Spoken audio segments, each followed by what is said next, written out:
اور سر ایک بڑی دردناک حدیث ہے ابو ذر غفاری کے بارے میں، وہ حاکم میں ہی ہے، المستدرک الحاکم میں۔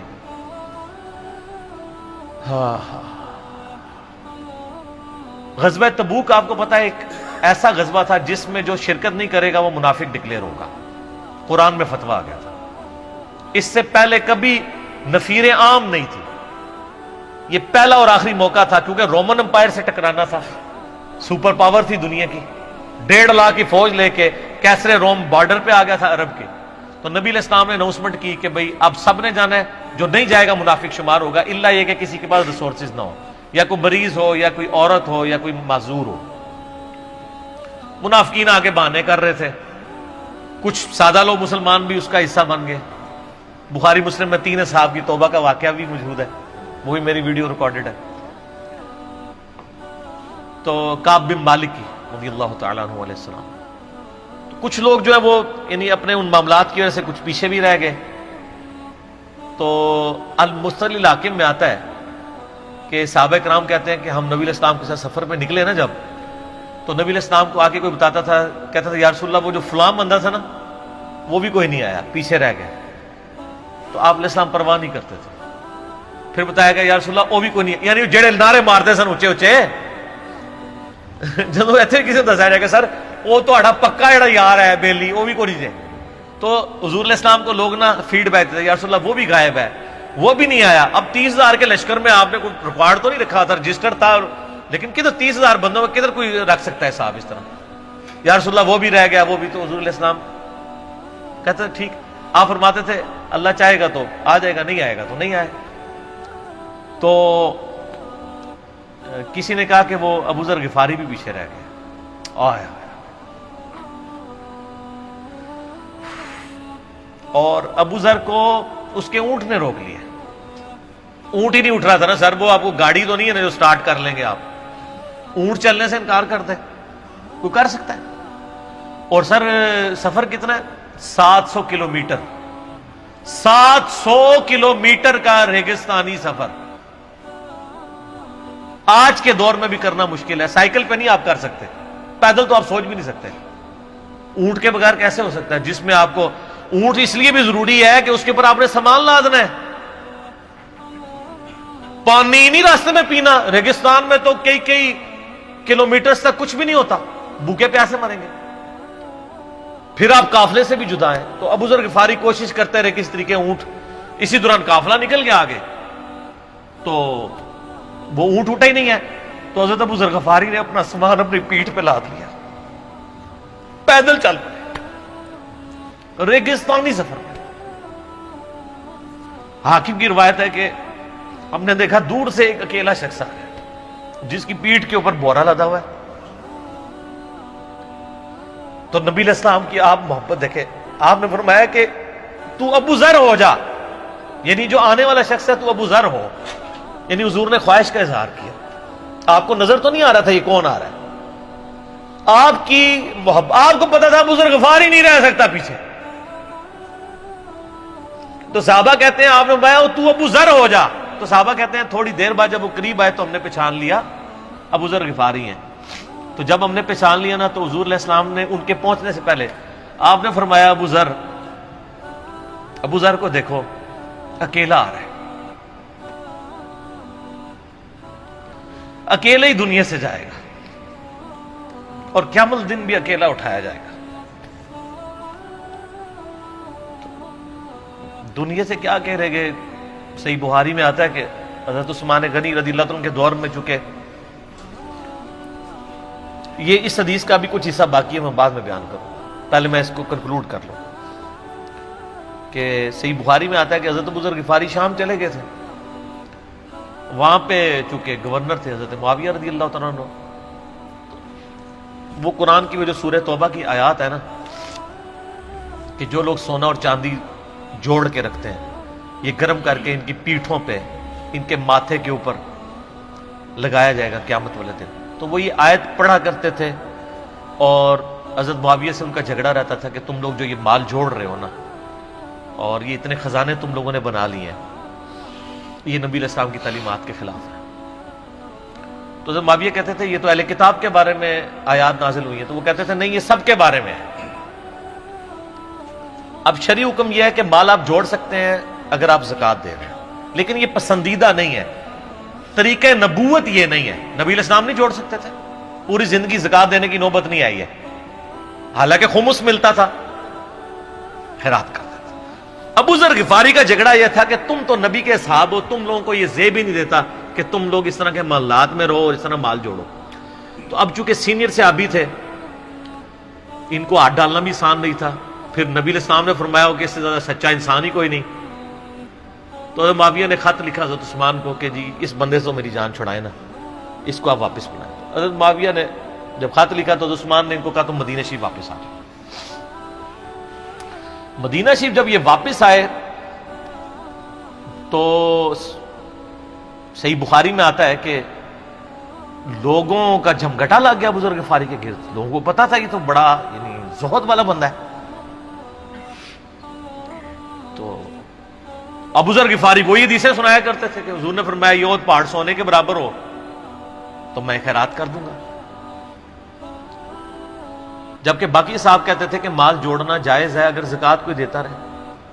وہ یہ کہتے تھے کہ یار یہ تم لوگوں کو تو زیب نہیں نہ دیتا، یار تم لوگ تو یہ باتیں نہ کرو، تم لوگ نبی کی صحبت یافتہ ہو، تم لوگوں کو تو زہد ہونی چاہیے تم لوگوں کی زندگی میں۔ اب لوگوں کا ہجوم ان کے گرد لگ گیا، اور پھر حضرت عثمان نے ان کو خلیفہ وقت بلایا اور کہا کہ یار تو خود ہی مدینہ شریف چھوڑ کے یہاں سے چلا جا، تیری وجہ سے فتنہ کھڑا ہوا ہے۔ تو حضرت عثمان نے کہا میں نے تو نبی علیہ السلام سے سنا تھا کہ گمرانوں کی اطاعت کرنا، صبر کر لینا۔ تو ایک زبدہ نامی کا ایک گاؤں تھا مدینہ شریف کے پاس، شہر سے ہٹ کے، تو وہ پھر وہاں پہ ہجرت کر گئے۔ آپ دیکھیں ریونج کیسا تھا، لوگ کتنے ڈرے ہوئے تھے کہ ابو ذر اپنی بوڑھا شخص 80-90 سال کا بابا اپنی ایک بڑھیا بیوی کو لے کے اس عمر میں شہر بدر ہو رہا ہے اکیلا۔ آج نہیں آپ سوچ سکتے کسی جگہ آپ اکیلے جا کے پڑاؤ کریں، کسی بیابان کے اندر، ریگستان کے اندر۔ اس زمانے میں آپ سوچ رہے، آج کل بھی آپ مدینہ شریف کے گرد چلے جائیں تو آپ آنی ایک رات بھی نہیں گزار سکتے۔ تو کوئی شخص حضرت ابو ذر غفاری کو سی آف کرنے نہیں آیا سوائے حضرت علی کے، اور وہ بھی مدینے کی باؤنڈری تک آئے۔ ان کو پتا تھا ان کے سٹانس کے بارے میں، اور حضرت علی نے ان کو جب سی آف کیا تو کہا کہ میں چونکہ حکمران وقت کی اطاعت کا پابند ہوں، میں مدینے کی باؤنڈری سے باہر نہیں جاؤں گا۔ اگر مجھے کوئی اس طرح کا یعنی حکم کی اجازت مل جاتی تو میں تیرے ساتھ جاتا۔ ایران والوں نے حضرت علی علیہ السلام کے زندگی کے آخری 10 سال کے اوپر ایک فلم بنائی ہے، امام علی علیہ السلام۔ اس میں ابو ذر غفاری کے سارے واقعات انہوں نے فلمائے ہیں سر، دیکھنے والے جب مولا علی چھوڑنے آتے ہیں، پھر جو ان کی ڈیبیٹس ہوتی ہیں مدینہ شریف میں لوگوں کے ساتھ، وہ ساری انہوں نے ویڈیو میں فلما دی۔ پھر یہ چلے گئے وہاں پہ رہنا شروع ہو گئے۔ اب اس حدیث کی طرف واپس آ جائیں جو فرمایا آپ علیہ السلام نے اکیلے ہی مرے گا۔ تو ابو ذر غفاری، اس حاکم کی روایت میں آتا ہے ابو ذر غفاری کی موت کا وقت قریب آ گیا، صرف بیوی ہے پاس۔ بیوی نے رونا شروع کر دیا کہ حضرت آپ فوت ہو گئے، آپ کو کفن کون دے گا، آپ کو غسل کون دے گا، آپ کو دفنائے گا کون، میں عورت ذات کیا کر سکتی ہوں۔ حضرت ابو ذر نے کہا کہ نبی علیہ السلام سے میں نے سنا تھا کہ تو اکیلا مرے گا، پھر مسلمانوں کا ایک قافلہ وہاں سے گزرے گا جو تجھے کفن دے کے دفنائے گا اور جنازہ بھی پڑے گا۔ تو نے فکر نہیں کرنی، جب میں مر جاؤں تو میری لاش کو چوراہے پہ رکھ دینا، گزرگاہ پہ، جو یعنی مدینہ کی طرف راستہ آتا تھا گاؤں ایریا سے گزر کے، اللہ میرا بندوبست کر دے گا۔ وہی ہوا کہ ان کے مرنے کے بعد مسلمانوں کا ایک قافلہ دور سے آ رہا تھا. تو اسی مستدل حاکم کی حدیث میں آتا ہے کہ سر قافلہ بھی سنے پھر کون ہے؟ عبداللہ ابن مسعود. ابو ذر غفاری بھی زہد کے امام، ابن مسعود بھی زہد کے امام، ابو درداء بھی زہد کے امام.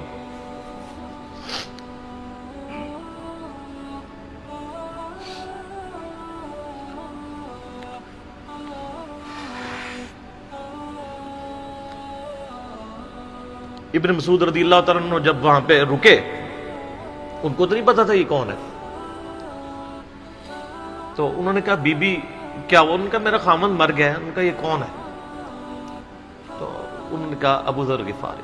عبداللہ ابن مسعود کی چیخ نکل گئی، چیخ ماری انہوں نے. ان کا واہ.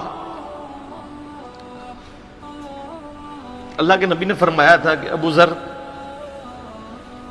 اکیلا آ رہا ہے تبوک کے موقع پہ، دنیا سے بھی اکیلا جائے گا، اور قیامت الدن بھی اکیلا اٹھایا جائے گا. یعنی اب اسی سرزمین سے ہی اس نے اٹھنا ہے نا، ہر بندے نے اپنی قبر سے اٹھنا ہے. یعنی وہ مسلمانوں کے قبرستان میں بھی دفن نہیں. ایک یہ جو مزار کی رٹ لگائے پھرتے ہیں، میں ان سے پوچھتا ہوں تمہارے بابوں کی کیا اوقات ہے؟ ابو ذر غفاری کا مزار دکھاؤ کدھر ہے. جو اس روئے ارض پہ نیلی چھتری کے نیچے سچا ترین انسان جس کو اللہ کے نبی کہہ رہے ہیں، اس کا کوئی مزار نہیں ہے. غریب المتنی میں مرا ہے، اس کی قبر بھی ایسی جگہ ہے جہاں مسلمانوں کے پاس قبریں بھی کوئی نہیں ہے. ایک ریگستان میں اکیلی قبر ہے، اس قبر کا بھی کسی کو نہیں پتا، اس پہ کوئی مزار بھی نہیں ہے، اور قیامت الدن بھی اکیلا اٹھایا جائے گا. یعنی قیامت تک وہاں پہ کوئی قبرستان بھی نہیں بنے گا. ظاہر نبی علیہ السلام کی یہ بھی خبر ہے. تو کیا وہ ناکام ہو گیا اگر مزارات ہی دلیل ہے کامیابی کی؟ تو عبداللہ ابن مسعود رضی اللہ تعالیٰ نے ان کو غسل دیا، کفن دیا اور دفنا دیا.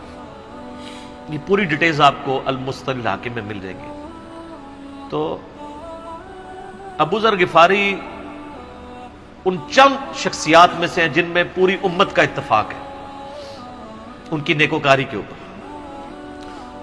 شیعہ بھی ان کو بہت رسپیکٹ دیتے ہیں، اہل سنت بھی دیتے ہیں، صوفیاء کے ہاں بھی ان کو امام مانا جاتا ہے زہد کی وجہ سے. آپ تصوف کی جتنی کتابیں پڑھیں، چاہے امام غزالی کی ہوں، رسالہ قشیریہ پڑھیں، اور لوگوں کو بھی پڑھنا شروع کریں، تو ابو ذر غفاری آپ کو زہد کے امام کے طور پہ ملیں گے کہ ان کی زندگی میں یعنی یہ زہد تھا کہ انہوں نے کس طرح کی زندگی گزاری ہے. سر لوگ مجمعوں میں مرتے ہیں، ان کو یاد کوئی نہیں کرتا، اور ابو ذر غفاری کو آج بھی دنیا یاد کر رہی ہے، ہم بھی یاد کر رہے ہیں رضی اللہ تعالیٰ عنہ علیہ السلام. اللہ تعالیٰ قیامت والے دن ہمیں ایسے نیکوکار لوگوں کا ساتھ نصیب فرمائے. آمین ثم آمین.